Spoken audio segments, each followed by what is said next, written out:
샬롬 유 선생의 구속사 천국열차 유도순 목사님의 신구약 성경 파노라마를 낭독하는 시간입니다. 지금은 사도행전 파노라마 15장 1절에서 35절까지입니다. 예루살렘 회의. 성경을 문맥을 따라 관찰한다는 것은 중요한 요점입니다. 그런 의미에서 15장은 14장 27절과 연관되어 있습니다.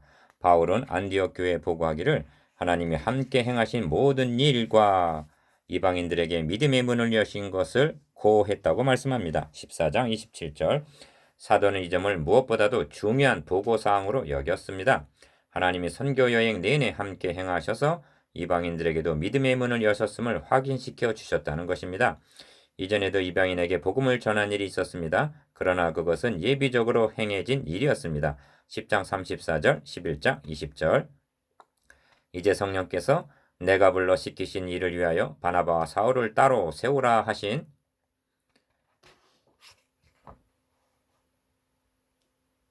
시키는 일이란 다름 아닌 이방인에게 믿음의 문을 여시는 일이었던 것입니다. 제1차 선교여행을 통하여서 이방인에게 믿음의 문을 여신 것을 공식적으로 천명하신 것입니다. 그러므로 제1차 선교여행의 성과는 어느 도시에서 몇 명의 제자를 얻었느냐는 국부적인 일이 아니라 이방인들에게 믿음의 문을 여셨다는 것을 만천에 선포한 대국적인 면에 있다 하겠습니다.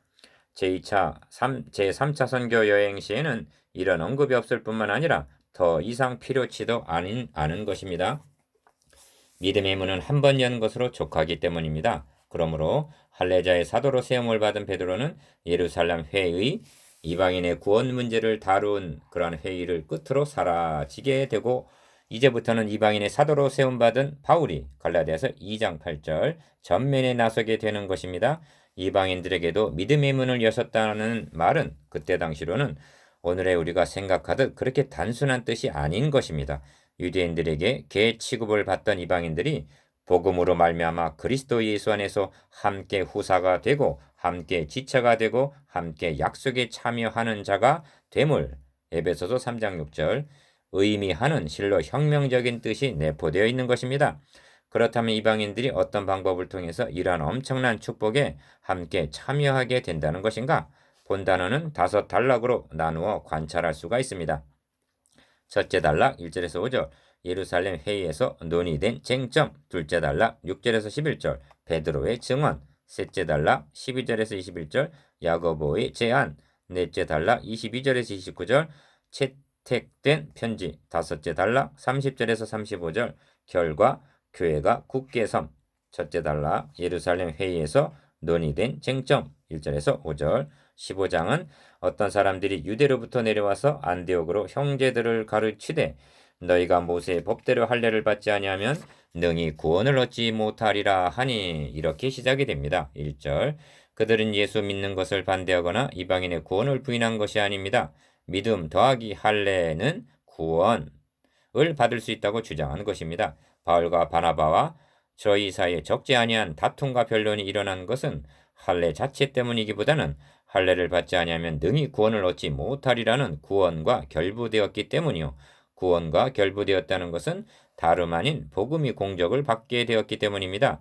나아가 그들은 이방인들에게 믿음의 문을 열어주신 하나님을 대항하는 일이었던 것입니다.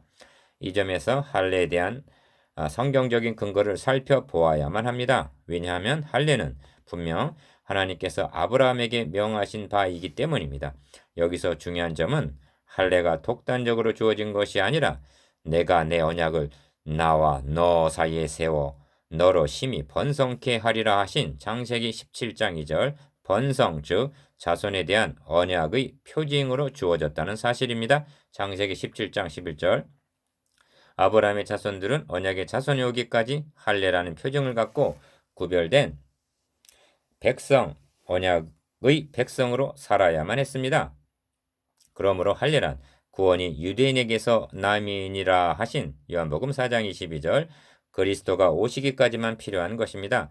그것도 육적인 할례가 아니라 마음의 할례가 신명기 10장 16절 보다 중요했던 것입니다. 죄인이 어떻게 하나님 앞에 나아갈 수가 있는가?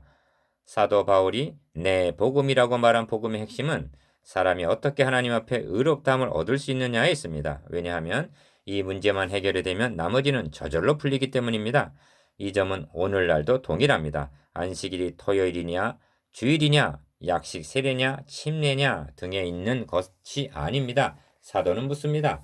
그런즉 이를 어떻게 여기셨느뇨? 할례시냐, 무할례시냐? 할례시가 아니라 무할례시니라. 로마서 4장 10절.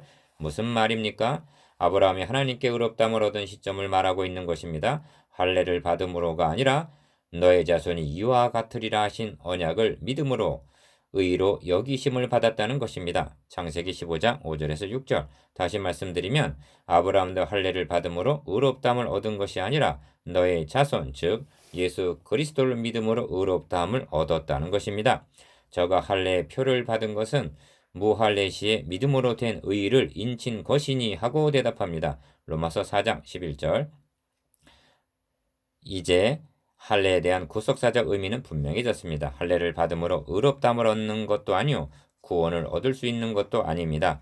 오직 아브라함의 자손으로 오신 예수 그리스도의 대속의 죽으심을 믿음으로 말미암아 의롭다함을 얻을 수가 있고 구원을 받을 수 있는 것입니다. 율법 할례도 율법 할례 포함한 율법이란 우리를 그리스도에게로 인도하는 몽학선상에 불과했던 것입니다. 그리스도는 모든 믿는 자에게 의를 이루시기 위하여 율법의 마침이 되시니라. 로마서 10장 4절. 결국 안디옥 교회는 바울과 바나바 몇 사람을 예루살렘에 있는 사도와 장로들에게 보내기로 작정을 합니다. 예루살렘에 이르러 교회와 사도와 장로들에게 영접을 받고 하나님이 자기들과 함께 계셔 행하신 모든 일을 말하며 4절. 이 말은 14장 27절과 상응합니다. 이는 하나님께서 이방인들에게도 믿음의 문을 여셨음을 고하는 말이었던 것입니다. 이 보고를 듣자 바리새파 중에 믿는 어떤 사람들이 일어나 말하되 이방인에게 할례 주고 모세 율법을 지키라 명하는 것이 마땅하다고 주장했습니다. 그들은 복음을 율법 아래 두고자 했던 것입니다. 그러면서 그것이 마땅하다는 것입니다. 이 점에서 영적인 무지와 답답함을 보게 됩니다. 이런 사람들을 가리켜 바울은 그러나 저희 마음이 완고하여 오늘까지도 구약을 읽을 때 그 수건이 오히려 벗어지지 아니하고 있으니 오늘까지 모세의 글을 읽을 때 수건이 오히려 그 마음을 덮었도다 하고 한탄을 합니다. 고린도후서 3장 14절에서 15절. 이토록 완고하고 수건이 벗어지지 아니한 사람들은 현대교회 내에도 있습니다. 그들은 모세가 수건을 얼굴에 바라는 영광을 가리우듯이 복음의 영광스러움, 교회의 영광스러움을 가리고 있습니다. 그들은 주는 영이시니 주의 영이 계신 곳에는 자유함이 있느니라의 고린도후서 3장 17절 영광스러움을 모릅니다. 너희가 모세의 법대로 할례를 받지 아니하면 능히 구원을 얻지 못하리라. 과연 그러한가? 이것이 초대교회 쟁점이요 또한 구원 문제는 현대교회 쟁점일 수도 있습니다. 둘째 단락 베드로의 증언 6절에서 11절. 7절에는 많은 변론이 있은 후에 이렇게 시작됩니다. 이로 보건대 2.1 6절 즉 이방인에게 할례 주고 모세의 율법을 지키라 명하는 것이 합당하냐를 놓고 많은 변론이 있었음을 알게 됩니다. 그 내용에 관하여는 생략하고 있기 때문에 알 길이 없지만 두 가지로 요약할 수 있으리라고 여겨집니다. 첫째는 할례 받지 아니하면 구원 즉 하나님과 교제할 수 없다는 것과 둘째는 그러므로 자신들도 할례 받지 아니한 자들과는 교제할 수 없다는 문제로 변론이 전개되었을 것입니다. 성경은 이를 문맥 속에 암시한 채 결정적인 세 사도의 변증만을 기록하고 있습니다. 베드로가 일어나 말하되 하고 먼저 베드로의 증언을 기록하고 있습니다. 이 점에서 본문과 갈라디아서 2장 11절 이하의 연결 문제를 생각해 보지 않을 수 없습니다. 게바가 안디옥에 이르렀을 때 책망할 일이 있기로 내가 저를 면책하였노라고 갈라디아서 2장 11절 사도 바울이 말씀하고 있는 이 사건이 예루살렘 회의 이전이냐 이후냐의 문제입니다. 여러 정황으로 볼 때 그 사건은 예루살렘 회의 이전에 발생했던 사건으로 보아야만 할 것입니다. 그렇다면 야고보에게서 온 어떤 이들이 이르렀다는 갈라디아서 2장 12절 말씀은 사도행전 15장 1절에서 어떤 사람들이 유대로부터 내려와서 한 말씀과 상응한다고 보여집니다. 그렇다면 베드로가 이방인과 함께 먹다가 저희가 오매 그가 할례자들을 두려워하여 떠나 물러가매 남은 유대인들도 저와 같이 외식하므로 바나바도 저희의 외식에 유혹되었느니라. 그러므로 나는 저희가 복음의 진리를 따라 바로 행하지 아니함을 보고 모든 자 앞에서 갈라디아서 2장 12절에서 14절 베드로를 면책했다는 사건은 모든 사건의 배후에서 역사하시는 성령님의 주도 면밀한 예비적 섭리로 여겨진다는 말씀입니다. 왜냐하면 이 사건이 일어남이 없이 예루살렘 회의에 임하게 되었다면 문제는 심각한 상황으로 빠져 들어갔을지도 모를 일이기 때문입니다. 생각해 보십시오. 이방인에게 제일 먼저 복음을 전한 자는 바울이 아닌 베드로였습니다. 이는 성령께서 그렇게 배려하시고 역사하신 것입니다. 그가 아주 특별한 경험을 통하여 이방인 고넬료의 가정에 보냄을 받았으며 성령께서 친히 임하심을 목도하고서도 안디옥에서 복음의 진리를 따라 바로 행하고 있지를 못하고 있는 베드로를 보게 되는 것입니다. 베드로가 복음의 진리에 있어서 그릇되었다고는 말씀하고 있지 아니합니다. 다만 복음의 진리를 따라 바로 행하지 아니함이었을 뿐입니다. 베드로는 또 실수를 한 것이며 성령께서는 그를 연단시켜야 할 필요를 하셨을 것입니다. 그런 맥락에서 바울이 베드로를 면책한 사건이 일어난 것이라는 깨달음입니다. 그렇다면 베드로, 바울, 바나바 그리고 거기 모여있던 모두에게 결코 유쾌한 일은 아니었을 이 사건이 할례자들이 고집하고 있는 비진리를 사전에 예루살렘 회의 전에 막기 위한 성령님의 예비적 섭리라 아니할 수가 없는 것입니다. 사도행전 15장에 등장하는 베드로의 모습은 안디옥에서 할례자들을 두려워하여 복음의 진리를 따라 바로 행하지 않던 그런 연약한 모습은 아닙니다. 강하고 담대하고 확신에 차 있는 모습입니다. 7절에서 많은 변론이 있은 후에 베드로가 일어나 이렇게 말씀하고 있음을 유념할 필요가 있습니다. 베드로에게 안디옥에 연단이 없었다면 많은 변론이 있는 와중에 야곱의 눈치를 봄이 없이 먼저 일어나 이토록 담대하게 변증할 수가 있었을 것인가? 이제 그의 증거를 들어보시겠습니다. 형제들아 너희도 알거니와 하나님이 이방인들로 내 입에서 복음의 말씀을 들어 믿게 하시려고 오래전부터 너희 가운데서 나를 택하시고 7절 이렇게 말문을 엽니다. 이 서론적인 진술의 중심점은 하나님이 택하셨다는 데 있습니다. 모든 주재권이 하나님에게만 있음을 말합니다. 이는 많은 변론을 침묵시키는 최종적인 권위인 것입니다. 그러므로 하나님의 행위를 나타내는 동사를 주목할 필요가 있습니다. 택하셨다. 누가 택하셨느냐? 하나님이 택하셨다. 왜 택하셨는가?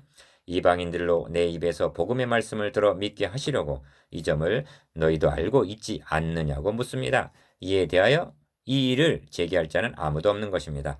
또 마음을 아시는 하나님이 우리에게와 같이 저희에게도 성령을 주어 증거하시고 합니다. 8절 두 번째 진술의 중심점은 하나님이 주시고 증거하셨다는 데 있습니다. 증거하셨다는 말은 인정하셨다는 뜻입니다. 무엇을 주시고 인정해 주셨는가? 우리에게와 같이 저희에게도 성령을 주시고 인정해 주셨다는 것입니다. 세 번째로 믿음으로 저희 마음을 깨끗이 하사 저희나 우리나 분간치 아니하셨느니라. 여기에 중심점은 하나님이 분간치 아니하셨다는 데 있습니다. 무엇을 말입니까? 저희나 우리나 차별하시지 않으셨다는 말입니다. 지금 베드로는 논쟁을 하고 있지 아니합니다. 자신의 의견이나 생각을 말하고 있지도 아니합니다. 최우선적으로 하나님께서 주도적으로 행하신 하나님의 행사를 증거하고 있는 것입니다. 1. 하나님이 택하셨다. 2. 성령을 주어 증거하셨다. 3. 저희나 우리나 분간치 아니하셨다.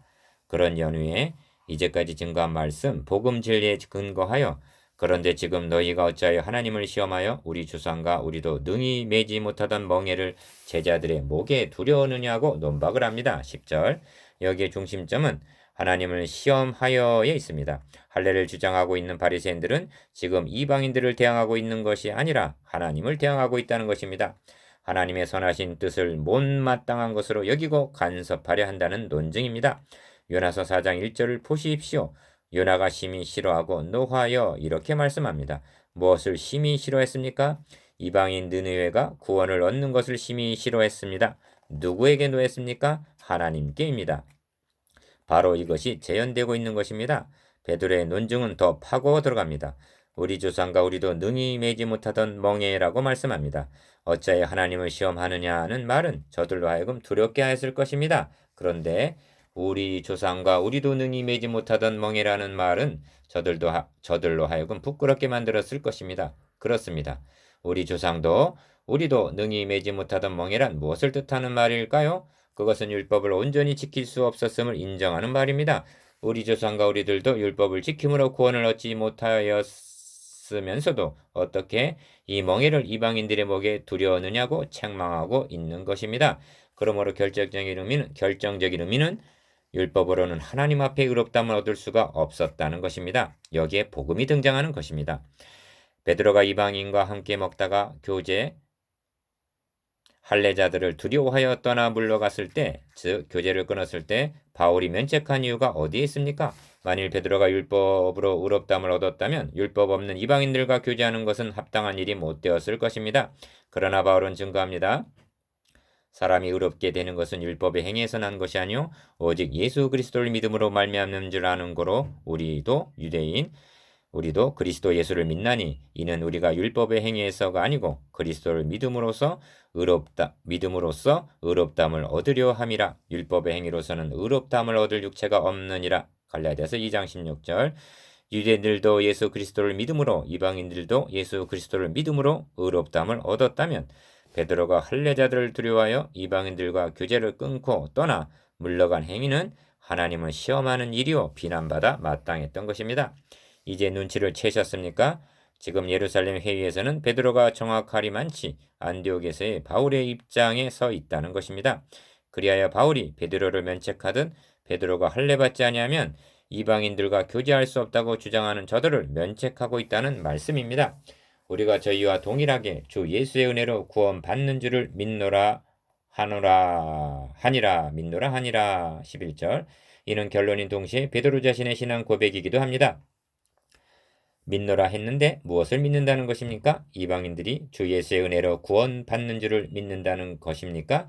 물론 그렇습니다. 그것은 진리입니다. 그러나 좀 더 자세하게 보십시오. 우리가 즉 유대인들이요 할례받은 자신들도 이방인들과 동일하게 오직 주 예수의 은혜로 구원받는 줄을 믿는다고 고백하고 있는 것입니다. 여기서 유대인들이 믿고 의지하고 자랑하던 선민의 특권과 율법과 할례 등 모든 것이 와그르 무너지는 소리를 듣게 됩니다.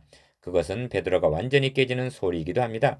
그는 얼마 전까지 안디옥에서조차 그 미련을 버리지 못하고 혼란 가운데 있기도 했습니다. 바울 사도의 깨지는 소리와 대조를 해 보십시오. 율법의 의로는 흠이 없는 자로라. 그러나 무엇이든지 내게 유익하던 것을 할래도 히브리인이라는 것도 바리새인이라는 것도 내가 그리스도를 위하여 다 해로 여길 뿐더러 또한 모든 것을 해로 여김은 내 주 그리스도 예수를 아는 지식이 가장 고상함을 인하함이라. 내가 그를 위하여 모든 것을 잃어버리고 배설물로 여김은 그리스도를 얻고 그 안에서 발견되려 함이니. 빌립보서 3장 6절에서 9절. 이것이 바울이 깨지는 소리입니다. 바울이 사도로 부르심을 받은 것은 베드로보다 나중이었으나 복음 안에서 깨어지기는 먼저였던 것입니다. 그렇다면 이토록 해로 여기고 잃어버리고 배설물로 여기고 얻은 것이 도대체 무엇이란 말입니까? 바울은 누구를 만나고 무엇을 깨닫고 발견했기에 철저하리만치 모든 것을 포기하고 깨어진 것입니까? 그는 모든 것을 버리고 얻은 것이 가진 것이 있다고 말씀합니다.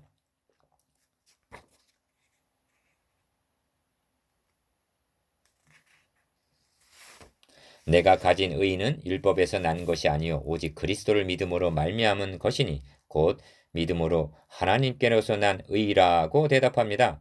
빌립보서 3장 9절. 바울이 그토록 귀중히 여기고 치명적으로 중요하게 믿은 것은 사람이 어떻게 하나님 앞에 의롭다함을 얻을 수 있느냐는 문제였던 것입니다. 그리고 칭의는 오직 믿음으로만 받을 수 있기 때문에 믿음이 강조되어 있음을 주목하십시오. 베드로도 믿음을 강조하고 있습니다. 그러므로 결론은 우리가 저희와 동일하게 주 예수의 은혜로 구원 받는 줄을 믿노라는 고백인 것입니다. 제가 이 점에 많은 집착을 하고 장황하리만치 말씀하고 있는 것은 복음 앞에 온전히 끼어지지 못하고 복음 하면서도 복음이 무엇인지 모르고 있는 그리스도인들이 너무나 많은 듯이 여겨지는 의구심 때문입니다. 이렇게 말하는 저를 건방지다고 말하려면 하십시오. 그래도 당신은 사람이 의롭게 되는 것은 율법의 행위에서 난 것이 아니요 오직 예수 그리스도를 믿음으로 말미암는 줄 아는 거로 우리도 그리스도 예수를 믿나니. 이 말씀 앞에 철저하게 깨어졌느냐고 물을 것입니다. 그리고 그 증거로 칭의 교리를 1년이면 몇 번이나 증거하고 있느냐 대답해 보라고 말할 것입니다. 구약의 성도이면서도 칭의 교리를 시편 기자는 내가 측량할 수 없는 주의 의와 구원을 내 입으로 종일 전하리이다. 내가 주 여호와의 능하신 행적을 가지고 오겠사오며 주의 의 곧 주의 의만 진술하겠나이다고 토로하고 있습니다. 시편 71편 15절에서 16절. 그런 감격과 그런 열정으로 칭의 교리를 증거하고 있습니까? 그리하여 형제에게 부탁하신 여러분에게 부탁하신 양무리들은 이 영광스러운 칭의 교리에 굳게 서 있느냐고 욕을 먹어가면서도 물을 것입니까? 물을 것입니다. 예, 그러면서까지 물을 것입니다. 아멘.